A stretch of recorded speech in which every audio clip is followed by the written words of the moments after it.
Dr. Oanh, what is the Investment and Management Consulting Corporation? This is a government corporation to begin with. But since I have taken it over since the last 2 years, I tried to privatize it. So it is now a mixed corporation. About 2/3 belongs to the government and 1/3 belongs to ourselves. I mean the stocks, because this is a joint stock company. What do you do? Well, we promote investment. We sort of play the role of the bridge building between the foreign investors and the government. I understand you went to Harvard. Yes, I did. What years and? Well, I graduated in 1954. After that, I went on teaching for quite a number of years, and then I joined the International Monetary Fund in Washington, D.C. How long were you there? For about 10 years, 7 years, I'm sorry. In Washington? In Washington, D.C., yes. Why did you come back? Well, the government asked me to come back, invited me to come back, and I was given the job of the chairman of the National Bank of Vietnam. That means the Central Bank of Vietnam.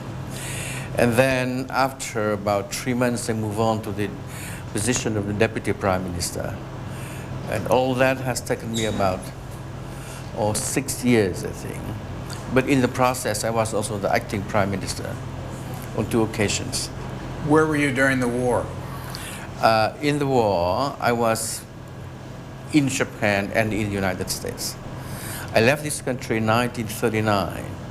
I went to Japan, I got my BA degree in Japan, and then I moved on to the United States. And I stayed there for 15 years altogether. Are you glad to be back? Well, in a sense, I am. Do you miss the United States? Very much. What are the big problems here? Well, the big problem is that we have switched from a centrally planned economy to a market-oriented economy. And there has been very little knowledge about it. We don't have the competent managers, the bankers, the financiers, and in particular the production managers are completely missing at the moment. When was the switch made and why was it made? Well, the switch was made officially in 1986, but we started way back in 1981 and 82. I remember because I wrote articles in position papers for the government at those times. And I must say that then I was not a member of the machinery. I was completely freelance writer in those days. In fact, I was free from house detention, where I stayed for about almost 1 year.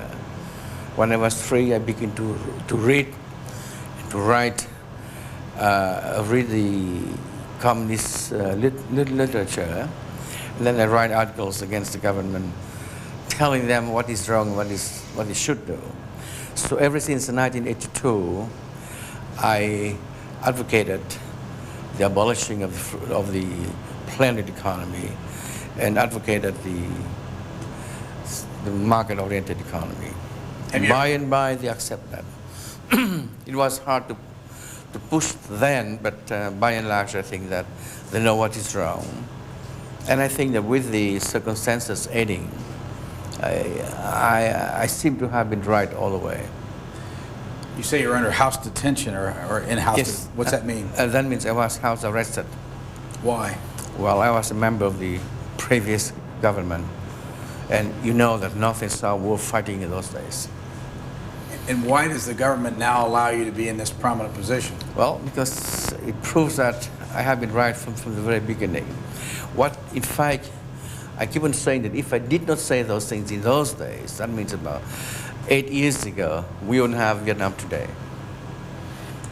Are people here free to say anything they want to say without arrest? Well, no, until the new policy, which, as I mentioned to you, took place in 1986.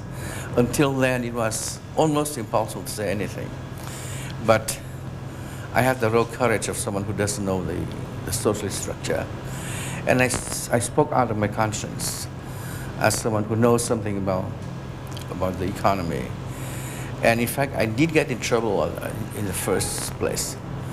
But by and large, I guess the leaders know that I am not speaking just for the fun of creating an argument, but I spoke with the constructive ideas so that they finally took it very seriously. And this is why the sort of the restructuring of the economy has come about. Where were you born? In the north, Whereabouts? Hanoi. In Hanoi? Yes. When did you move from Hanoi? About in 1937, I moved down here to the south. And I took to the boat here from the south to Japan first, where I studied there for quite a number of years. Is there any way to describe your economic philosophy?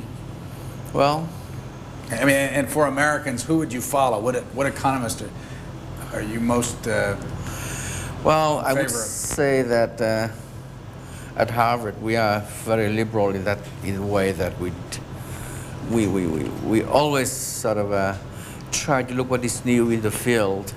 And in my days, Keynes, John Maynard Keynes, who was a British economist, has most of his ideas fresh out, and almost everyone then, and still now I think, follow that. But I must say that the Keynesian theory has been changed tremendously ever since.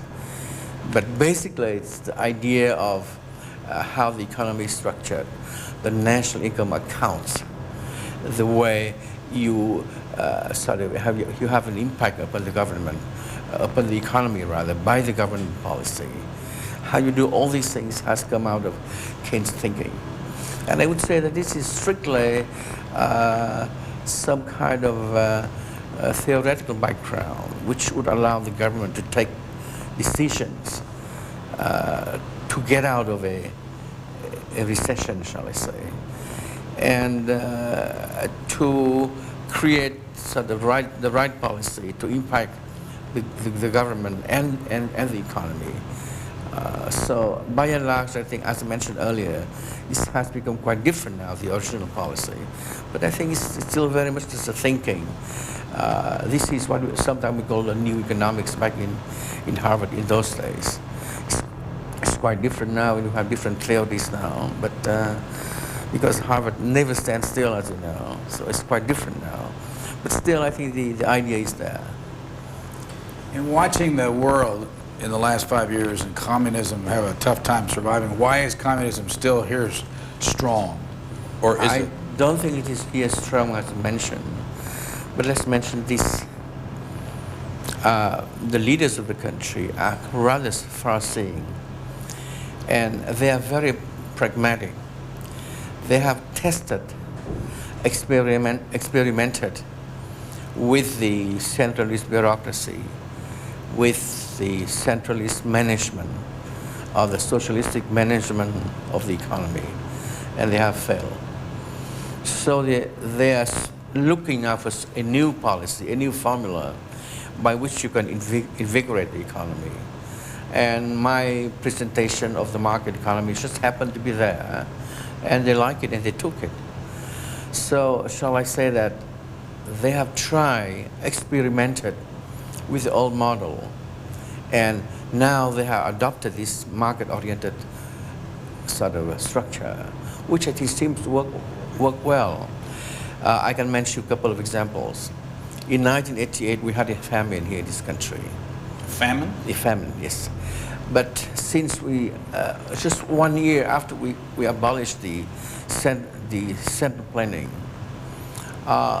we have turned this country from a food deficient country to a food surplus country, to the extent that we have exported every year about over 1 million tons of rice.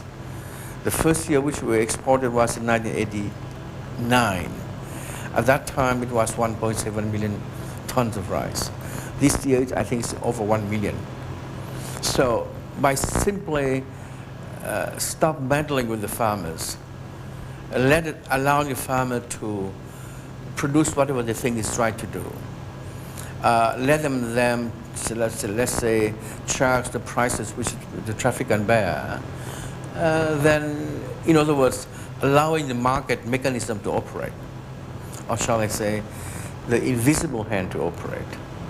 Then you have a very, very sort of a good thrust, which I think would take out, would bring this economy from the stagnant situation up to a better level at the moment. And if we did it right, I think we might be able to take off by the end of this century. Take the product of rice and tell us what happens in a planned economy versus a market economy with just that one product. In the planned economy, all factors of production belong to the state. Now, we allow the farmers now to own their own land now. Now they can own their own Now land? they can own their own land now. They can own the factors of production. They are free to decide what to produce and how to produce. We don't meddle with them.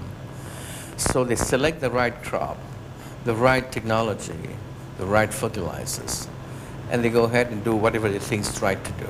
It's free enterprise economy, if you will.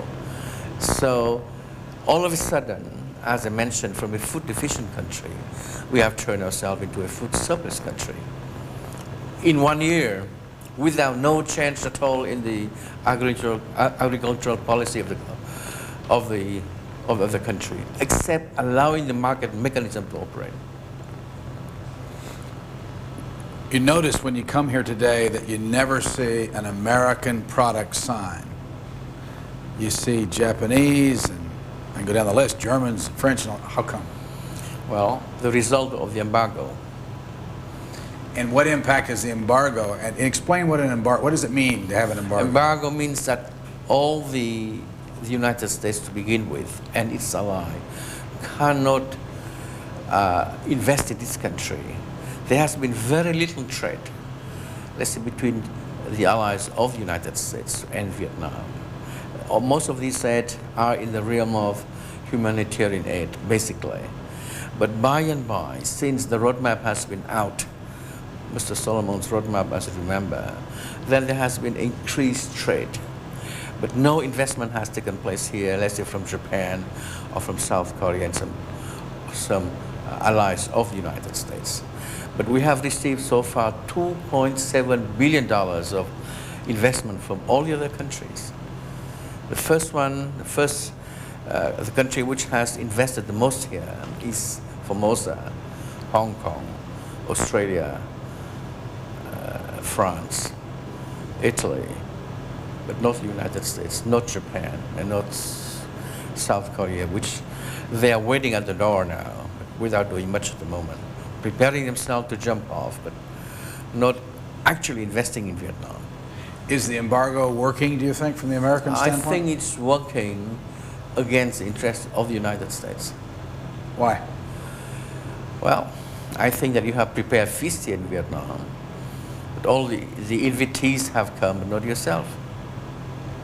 Well, let me ask you, though, the country has begun to open up the different areas that the United States wants to look at for MIAs and POWs. Would they have done that if the embargo had been lifted?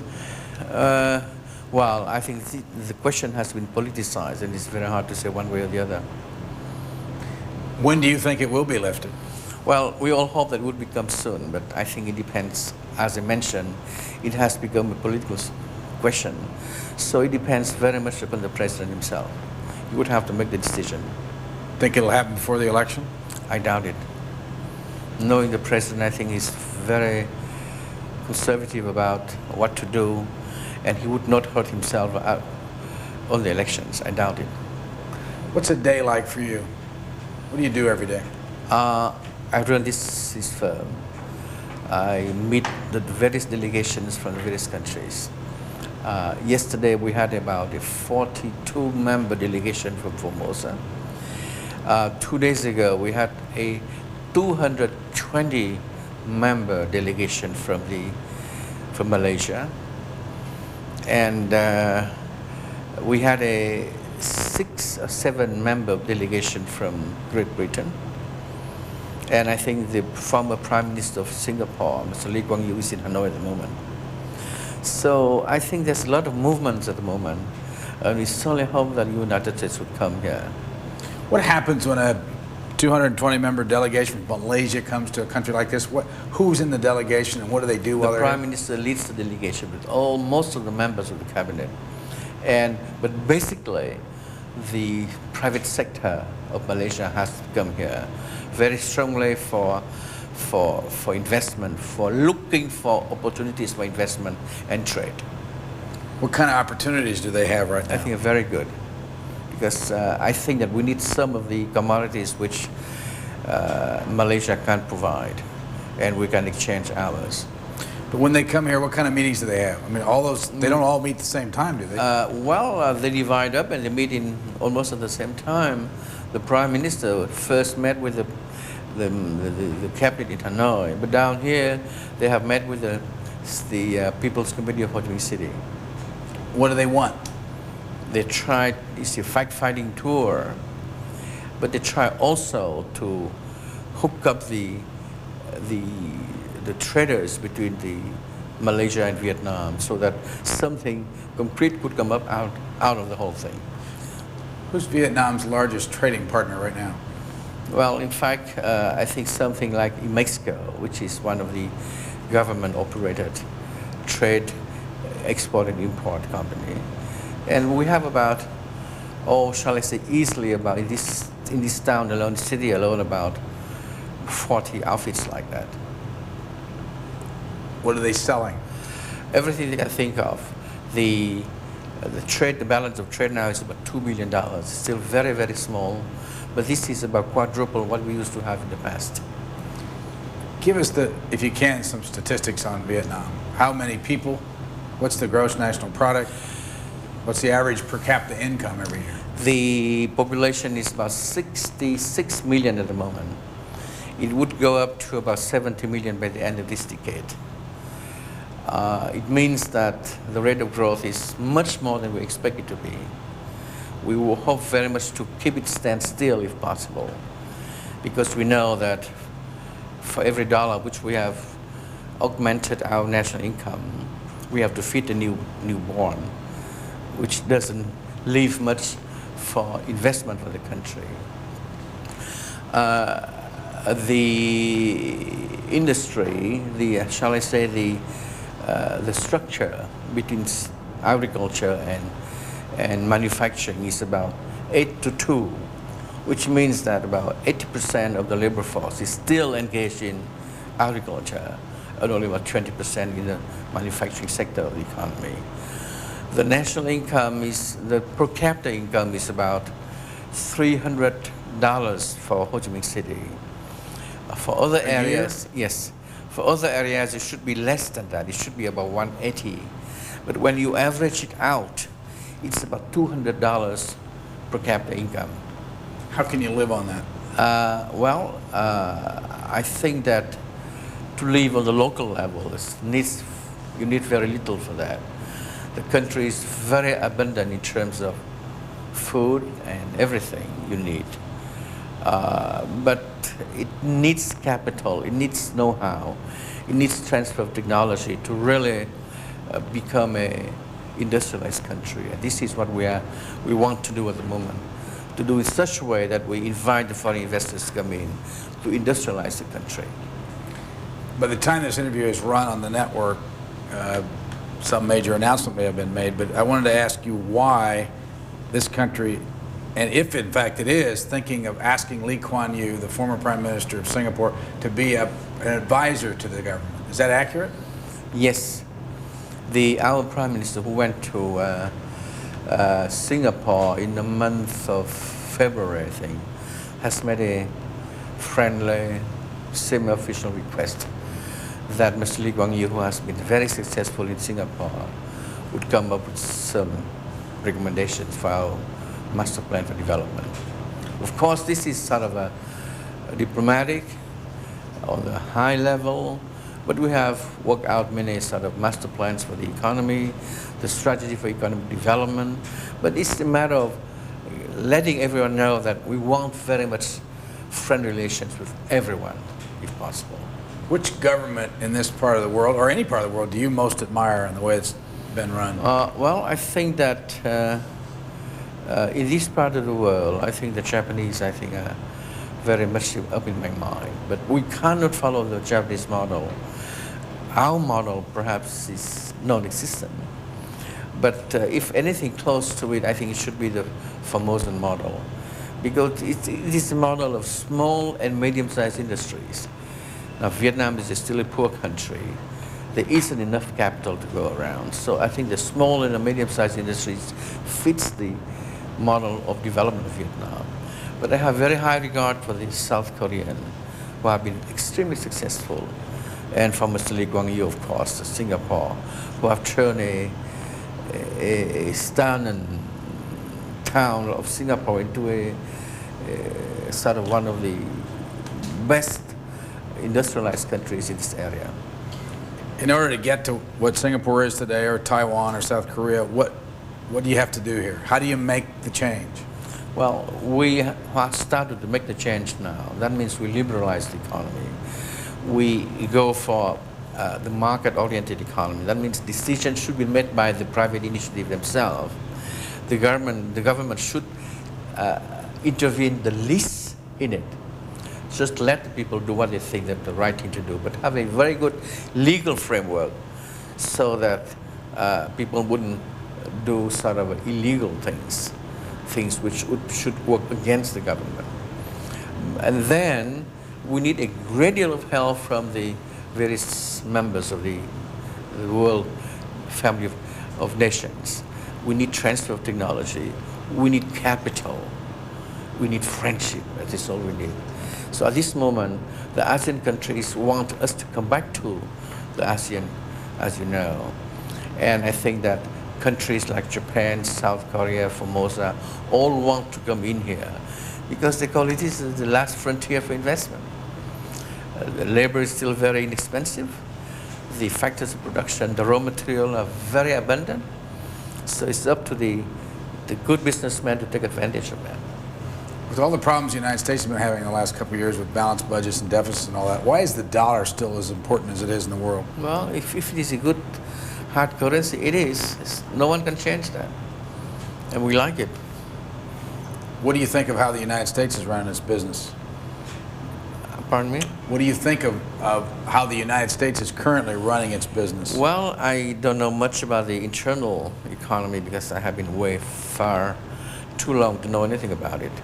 But I think that we should sort of let bygones be bygones and look at the future and give a helping hand to Vietnam. Is it true they called you Jack when you were at Harvard? Well, they called me Jack Own in those days. Jack has been my Christian name, and Own is the anglicized Vietnamese name which I have. How did you get to Harvard in the first place? Well, I simply applied for that. When I was in Japan graduating from the year 1949, I applied for Harvard. And since I was the third of the graduates from that university, they have accepted me. And I went there, I worked hard, and I got the highest grade possible for any graduate school for graduate students. I was offered fellowship. I went teaching for quite a number of years. In fact, I was going to go to the Fed, to the Federal Reserve Bank, doing research with some of my friends there because one of my professors happens to be the vice president of the Federal Reserve Bank. But then I didn't have my citizenship by then. I didn't know that I must have the American citizenship to do that. So since I still have my American citizenship, my Vietnamese citizenship, I could get to the bank. And I went on teaching for about 7 years. And then I was called by the International Monetary Fund. And I was offered a job and I stayed there until I came back here to Vietnam. Did you ever think about becoming an American citizen? Of course. Could you still do that? I don't know. The regulation is so different now. You know, it's hard to know when you come into a country really what's going on here. But I guess regarding the government, how do you think people feel about saying what they want to say, doing what they want to do, having the freedom to build what they want to build? Well, I think in a sense they're very happy about it. I would say that they are elated about the new kind of freedom they have enjoyed since 1986. Because until then it wasn't like that. Are you ever nervous about speaking out? No, because I speak the truth. And you don't think there'll be any kind of reprisal? No, I think that if I was able to print my ideas on newspaper in articles, which have been sort of free access to anyone, I think that I'm doing nothing wrong about it. I'm talking my mind, my conscience as a professional economist, so I don't worry about that. Let me just go over the dates again. How long have you now lived in Saigon? I have been here ever since 1964. But you have been here straight through since 64? Yes. How has it changed for those Americans that were over here during the war to what it is today? Dramatically. For the good or the bad? Well, it was first for the bad and now for the good. People say that live here that it really started changing the paint on the buildings and all that and cleaning up the place in the last year and a half. Is that No, accurate? if you came here 3 years ago, you wouldn't have Saigon as you see it today. It started in 1987 on, about 4 years, I think. And who's behind that? Who's doing it? The free enterprise spirit.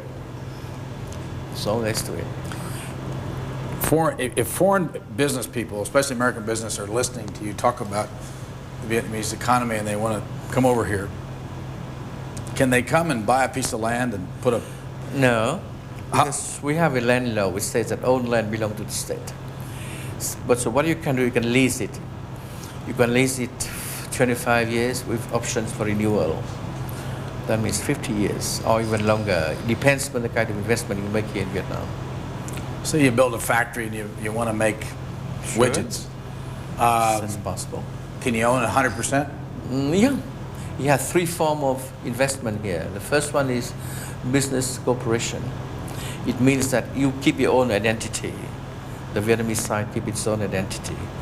They collaborate on certain projects, project by projects. That's the first one. The second one is a joint venture. It means that either side would lose its identity, but they would build up a third identity in Vietnam, in the laws of Vietnam, and they operate through that legal entity. So the ratio of capital contribution could be anything between 30% to 80 or 90% in favor of the foreigners. And then you have the 100% foreign capital. So far we have about 550 projects approved with almost $3 billion. It was $2.7 billion. It should be about $3 billion by now. But of these 550 projects which have been approved, about 95% fall into the category of joint venture, because most of the foreign investors want to take advantage of what is here: the low cost of living, the low cost of labor, the availability of factors of production, of raw material. When it comes to the the opportunities of business, should people expect to get a lot of tax? Well, tax has never been a sort of a welcome thing to anyone in every country. But I mean, here, are they going to be taxed a lot? Yes, they are going to be taxed more, definitely. Too high? No, I think still is about the lowest tax in the whole world. In fact, you know that the income tax is hardly applied at the moment. It started just last year. So I think it takes time for the economy to build up a good tax structure. And we are still in the midst of reforming the tax system now, and the tax collection. Of all the new projects you've seen come in here in the last year, what's the most intriguing to you? Most of them are in the consumer goods industry, but quite a number of projects have been now in the infrastructure, the bridges, the roads, housing. But what intrigues me more than anything else is the office building and the hotel accommodations. In my hand now, I have about 3 projects. The smallest one would be $10 million. The largest one would be $65 million for a 5-star hotel right on the riverfront here. Is it going to happen? Yes, we hope it's going to happen. Is it a joint venture? It's joint venture. And why are the people involved in it interested? What's drawing them in here? Pardon me? What is drawing them in here? Well, I guess the opportunities are here. If you go into a cost-benefit analysis, you would say that the price, the cost of producing almost any commodity is lower than any other countries here. And the law for investment would sort of cater to the needs and the wishes of the foreign investors. Taxes on manufacturing is about from 10 to 25% of the gross corporate income. Dr. Oanh, thank you very much for your time. Thank you very much for coming.